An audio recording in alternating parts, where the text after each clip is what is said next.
No, voy a intentar hablar muy poquito, aparte de lo que van a escuchar hablar todos los cuatrimestres, entonces podemos dejar a hablar a otros.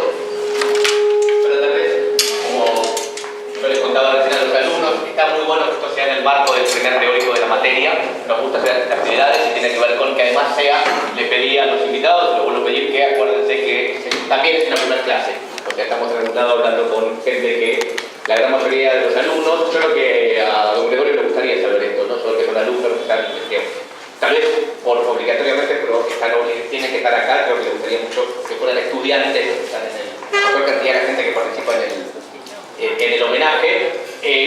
Hablar de Gregorio Weinberg a gente que no lo conoce y que en todo caso empezar a leerlo en un rato cuando curse la materia. Lo que quería con ustedes es contarles, bueno, este es el primer teórico de esta materia que Gregorio Weinberg tuvo mucho que ver con una de las veces en que volvió a encenderse mucho la universidad pública, que fue con el retorno democrático. En cierta forma, la historia de la universidad es una historia de luces y sombras. Una de las partes más oscuras fue la dictadura militar, y entonces los momentos más interesantes que volvió a la luz fue la revolución democrática, y ahí estuvo Gregorio Weinberg, ¿no? Gregorio Weinberg fue el profesor que toma las materias de historia de la educación en la década de 1980, y tiene que ver con esto de empezamos hoy la asignatura de la materia Historia de la Educación Argentina para el plan 2016, Historia de la Educación Argentina y Latinoamericana para el plan 85, y ahí está Gregorio Weinberg, ¿no? Yo hice también un trabajito con la ayuda de los trabajadores del departamento de revisar, y hay que hacerlo bien, los planes de estudios, desde cuándo hay historia de la educación en la carrera de Ciencias de Educación, de dónde viene. Hay un origen ahí mítico que hay que recuperar. La primera historiadora de la educación que editó aquí en la casa fue una republicana exiliada, María de Maeztu, por cierto, historia para estudiar otra vez. Pero primero una historia de la educación y después una historia de la educación argentina, y con el plan 85, yo encontré por ahí hoy mirando en el plan de 1960, parece que tenía que haber seminarios de historia de la educación americana, cosa que yo no sabía tampoco. Pero la materia de historia de la educación argentina y latinoamericana se pone en el plan 85 y tiene que ver mucho con Gregorio Weinberg. Gregorio Weinberg venía a hacer este trabajo, modelos educativos en la historia de América Latina, un libro señero, un libro muy importante en la historia de la educación, probablemente Nicolás va a hablar más de él. Casi no tienen, digamos, es interesante, van a leerlo poco ustedes en la materia, vamos a nombrarlo mucho, ¿no? Porque han pasado muchos años de producción del material, pero lo que planteaba Weinberg era claramente esta idea de que la historia de la educación argentina, que era como se llamaba la materia anteriormente, sobre todo en la dictadura, no, Gregorio Weinberg venía a discutir con esto y a plantear que la historia de la educación debía ser argentina y latinoamericana.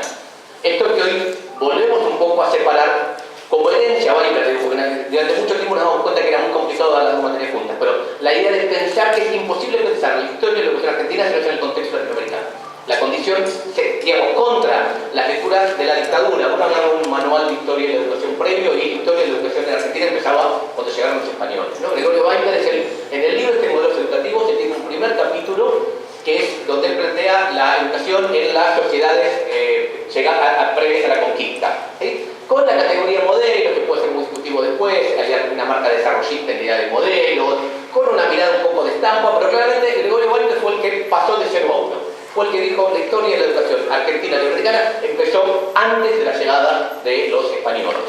Como es un desafío que todavía tenemos para seguir armando, pero me parece que valía la pena recuperarlo, ¿no? Esta idea de tal vez hoy, digamos, planteamos materias distintas, pero tiene que ver con lo que nos dejó Gregorio Weinberg, es que es imposible dejar de pensar la historia de la educación argentina si no es en el contexto latinoamericano, como una cuestión de la cuestión latinoamericana. En modelos educativos, pues es una de las últimas grandes empresas donde la cuestión latinoamericana no está pensada como en otras veces aparece como una suma de casos, sino que Weinberg quiere pensar la problemática latinoamericana como algo más allá de las naciones, ir un poco más allá de eso. Y lo último para contarles es algo que vamos a estudiar al campus. En el 2005 el Congreso Iberoamericano de Historia y la Educación Latinoamericana, José Lidia hablaba de la Sociedad Argentina de Historia y la Educación, que es nuestra comunidad que engloba a los historiadores de la educación de Argentina. Existe también una institución que es un congreso, el Congreso Iberoamericano de Historia y la Educación. Llevamos a tanto encuentros en el 2007 en Buenos Aires. En el 2005 el encuentro se hizo en Quito, y ahí la comunidad de historiadores de la educación argentina y latinoamericana decidió darle un homenaje especial a Gregorio Weinberg. Y ahí hubo, don Gregorio no pudo ir, Gregorio Weinberg estaba mal de salud, hubo que leer el texto por él, pero por todo está escrito, en breve lo subiremos al campus. Pero yo lo volví a mirar hoy, este texto de Gregorio Weinberg, y me parecía muy interesante usarlo para empezar la cursada, ¿no? Y En algún lado, Gregorio Weinberg se ponía contento porque decía que bueno, que para el 2005 él veía que la historia de la educación no había avanzado mucho, que las cosas que había planteado había mucha producción, y que planteaba que tradicionalmente, dice, la historia de la educación había sido minoritaria, tendenciosa, parcial y excluyente, ¿no? Que él convocaba a los que siguiéramos el trabajo a hacer una historia de educación que no fuera minoritaria, tendenciosa, parcial y excluyente, ¿no? Planteaba como estas 4 categorías y llamaba el desafío de escribir en otra lógica. Dice Weinberg, fue minoritaria porque le hicieron y escribieron grupos sociales y algunas culturas privilegiadas que trataron de imponerlo, de modo que muchas veces fue un instrumento de dominación. Fue tendenciosa por las distracciones políticas a las que tuvo y en algunas regiones todavía está sometida. Acá cortito lo hablaremos en la clase que viene. Se pelea con Hegel, siempre se enojaba muchísimo porque Hegel decía que América era pura naturaleza y yo lo voy a hacer en la clase que viene, pero siempre se enojaba porque Hegel nos había mandado la naturaleza y él recuperaba que éramos cultura y decía, bueno, fue parcial en el sentido que no estaba incorporado en el núcleo central de sus intereses y excluyente, puesto que eliminaba de su foco de reflexión grandes extensiones territoriales, innumerables grupos humanos y una cantidad significativa de otros actores que hoy consideramos importantes como son las mujeres, ¿no? Y la primera marca, ya Gregorio Weinberg, es una marca de género.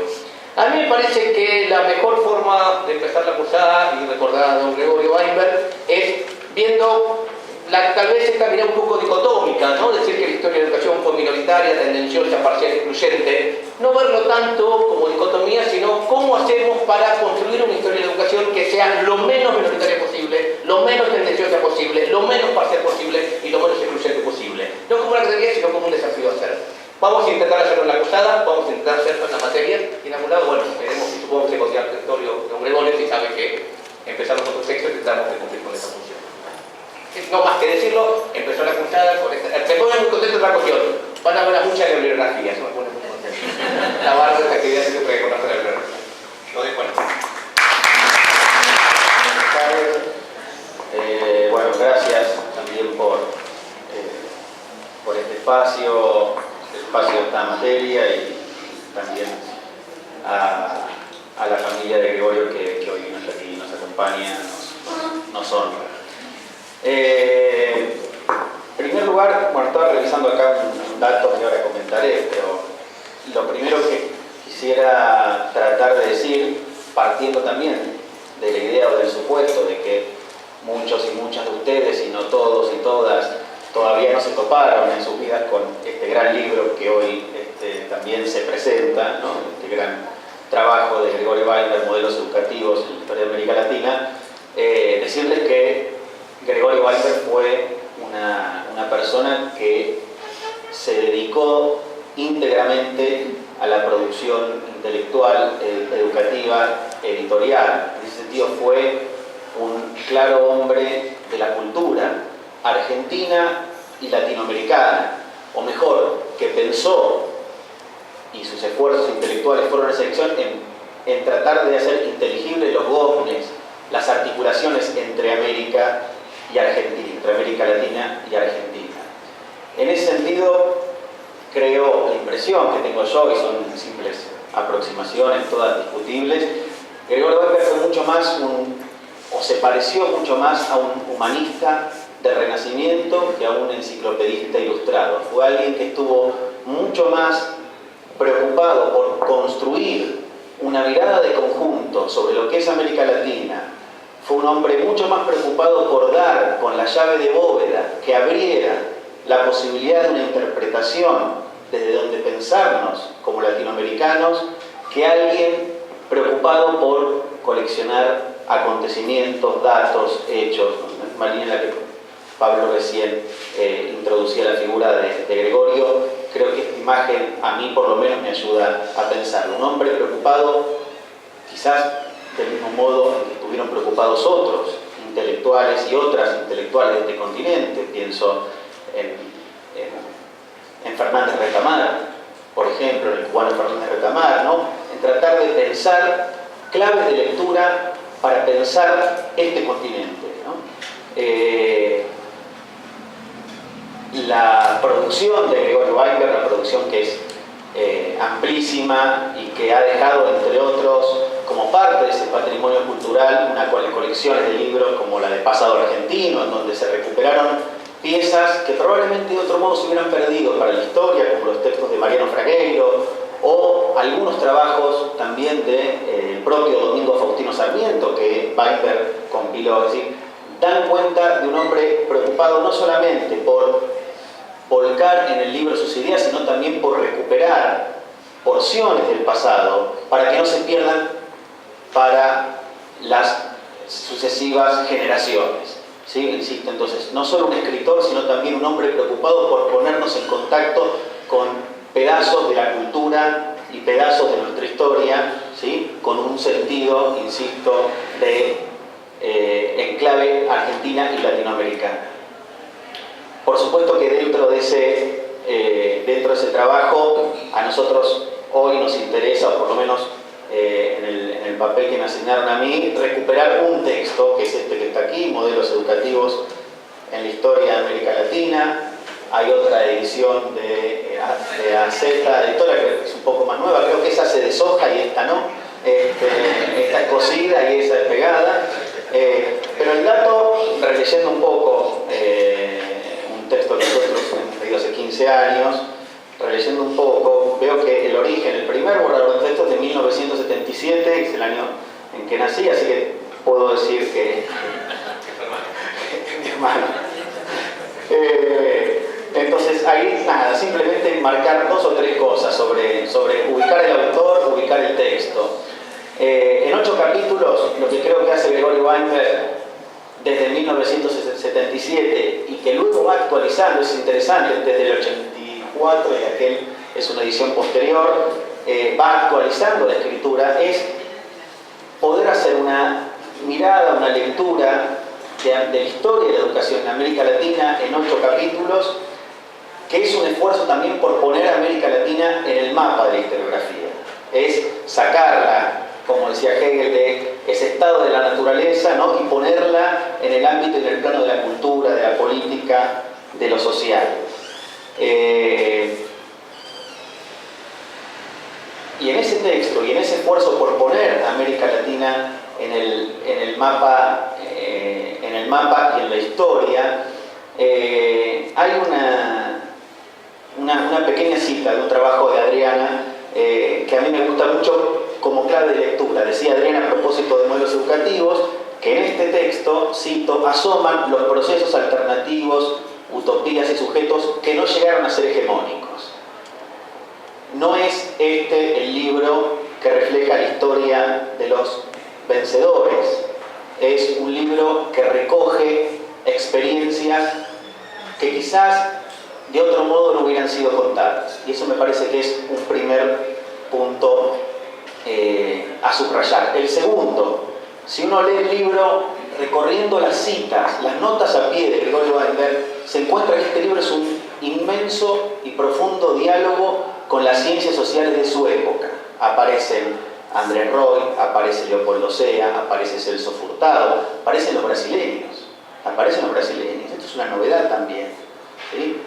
Aparece Salazar Bondi, aparece Edmundo Bormann. Es decir, hay en este libro un esfuerzo por dialogar, por construir una historia de educación, algo que, insisto, no se había hecho entonces, en un diálogo con lo mejor de la producción de la ciencia social latinoamericana. Esto es un dato fundamental, porque es esa producción de la ciencia social latinoamericana la que también está tratando de pensar qué relación tenemos como continente con Europa. ¿Sí? Hay entonces ahí una cuestión muy importante, ¿no? Como gesto erudito si quieren, pero que hay que resaltar. Modelos educativos, en ese sentido, lo pensaba en estos días, fue a la historia de la educación lo que es otro grandísimo libro, también contemporáneo, de modelos, que fue Latinoamérica, las ciudades y las ideas, de Luis Alberto Romero, padre.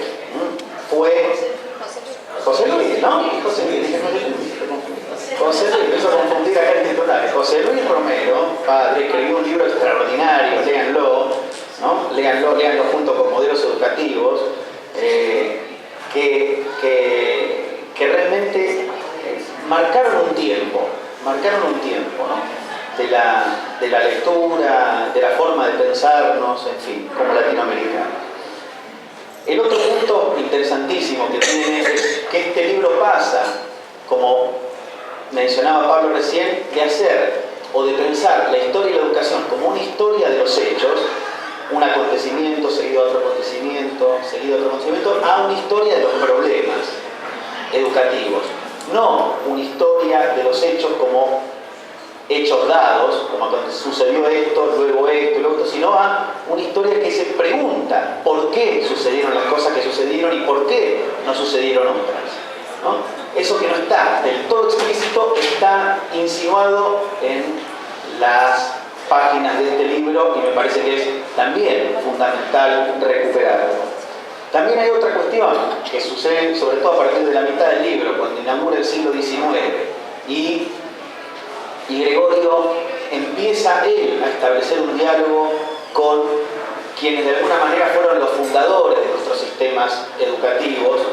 Simón Rodríguez, aparece por, no sé si por primera vez, pero debe andar por ahí la figura de Simón Rodríguez en los textos de historia de la educación, Gabino Barrera, por supuesto Sarmiento, José Martí, ¿sí? Andrés Bello. Creo que hay también otro gesto muy interesante, que es decir, ojo que el pensamiento educativo tiene un estatuto epistemológico, sus ideas tienen o han alcanzado en el desarrollo del tiempo un estatuto epistemológico digno de ser reconocido, al igual que en las otras ciencias sociales. Y ese es un dato tampoco para nada menor. Hay algo que también descubrí en esta relectura de estas últimas semanas sobre el uso de la categoría modelos. Yo no estoy tan seguro de si este es un texto típicamente desarrollista o de impronta desarrollistas. Creería que no.